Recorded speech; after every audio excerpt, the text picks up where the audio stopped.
Here are the top 5 so-called contradictions in the Bible. Number 1, creation in Genesis 1 versus Genesis 2. Genesis 1:25-27 says, "And God made the beast of the earth according to its kind, and God said, Let us make man in our image." Genesis 2:18 and 19 says, "And the Lord God said, It is not good that a man should be alone. I will make him a helper comparable to him. Out of the ground the Lord God formed every beast of the field." These two accounts are often viewed as contradictory because Genesis 1 seems to suggest that animals were created before man, while Genesis 2 seems to indicate the reverse. However, Genesis 1 is a chronological overview of creation, whereas Genesis 2 provides a more detailed explanation, focusing specifically on the creation of human beings. Number 2, God's temptation of Abraham. Genesis 22:1 says, "Now it came to pass after these things that God tested Abraham." James 1:13 says, "Let no man say when he is tempted, I am tempted by God. For God cannot be tempted by evil, nor does he himself tempt anyone." The word test in Genesis 22:1 is nissa in the Hebrew, and it refers to a trial or proving of faith, while James speaks of temptation to sin.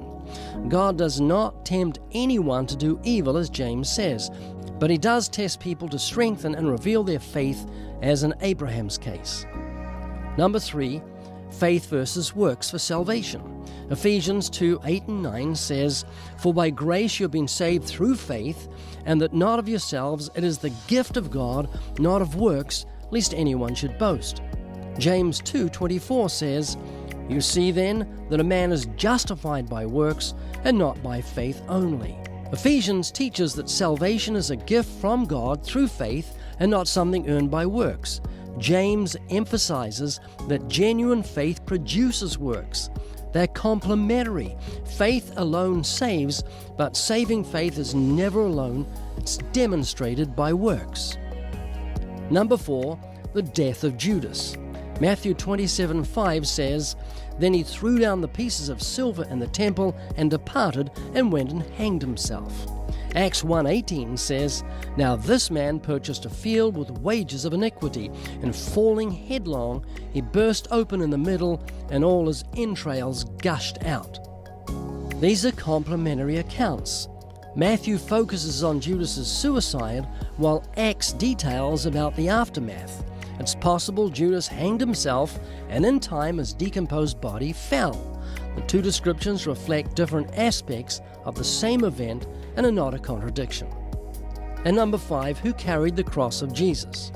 John 19 verse 17 says, "And he, bearing his cross, went out to a place called the place of a skull," while Matthew 27:32 says, "Now as they came out, they found a man of Cyrene, Simon by name. Him they compelled to bear his cross." Both are true. Jesus started carrying the cross, but Simon of Cyrene was compelled to carry it later when Jesus became too weak to continue. John's account emphasizes Jesus' initial bearing the cross, while Matthew focuses on Simon's involvement.